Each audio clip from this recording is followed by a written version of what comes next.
Welcome to Penrose Learning, where we make understanding easy. You start by confirming the motorcycle can handle a sidecar. Inspect frame welds and mounting points because strength matters. Once done, mock fit the main bracket under the swing arm and align it with the bike center line. This sets toe-in and weight distribution. Make sure to measure track width and record ride height so adjustments later are precise.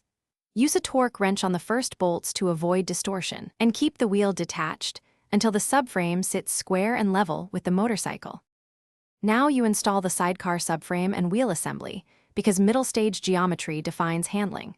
First, bolt the subframe in hand-tight sequences, then fit the wheel, spindle, and suspension arm. Rotate components to check bearing play. Once all parts are seated, set toe-in to about 3 to 6 mm and lean out 1 to 2 degrees to counteract pull. Tighten bolts in staged increments and continually check steering sweep and exhaust clearance. This prevents binding and ensures the sidecar. Finish by fine-tuning alignment and damping so the rig tracks predictably. You'll adjust toe-in and ride height with the motorcycle level and a 10 to 25 kg ballast in the sidecar to simulate load. Then, road test in a low-traffic area and ride 10 to 20 km while gradually increasing speed. Observe pull, vibration, and braking bias.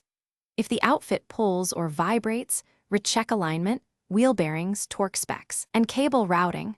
Fixing misalignment or loose hardware usually cures the issue quickly. Thanks for watching. If this was helpful, leave a like and consider subscribing. See you next time.